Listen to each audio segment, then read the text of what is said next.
अकोट फैल जवळी विजयनगर येथील बजरंग चौक भागात सोमवारी झालेल्या गॅस विस्फोटात घरांना आग लागल्याची घटना सकाळच्या सुमारास घडली. विजयनगर येथे गॅसचा स्फोट झाल्यानं 4 ते 5 घरे जळून खाक झाली असून त्यामध्ये संजय ढवळे, रवी गायकवाड, निंबाबाई निंबे, अक्षय अरुलकर, राजेश घामोळे यांच्या घराचं नुकसान झालंय. याची माहिती मिळताच अकोट फाईल पोलीस स्टेशनच्या कर्मचाऱ्यांसह अग्निशमन विभाग कर्मचारी घटनास्थळी दाखल झाले होते. या आगीमध्ये कुठलीही जीवितहानी झाली नसून घराचे मात्र मोठ्या प्रमाणामध्ये नुकसान झालं आहे. त्याचबरोबर जीवनावश्यक वस्तू आगीच्या भक्ष्यस्थानी पडल्या.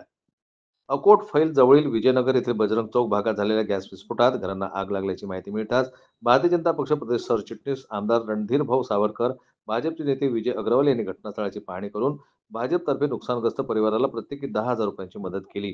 पीडितांचे सांत्वन करून भाजपच्या वतीनं व राज्य शासन त्यांच्या पाठीशी उभे आहे असे अभिवचन दिलं. या प्रसंगी पवन महाले, कमल खरारे, उज्ज्वल बामनेट, उमेश लखन, प्रकाश घोगलिया, आकाश सावते, सुनील मेश्राम आदी उपस्थित होते. संजय उमाक, जनमत लाईव्ह न्यूज, अकोला.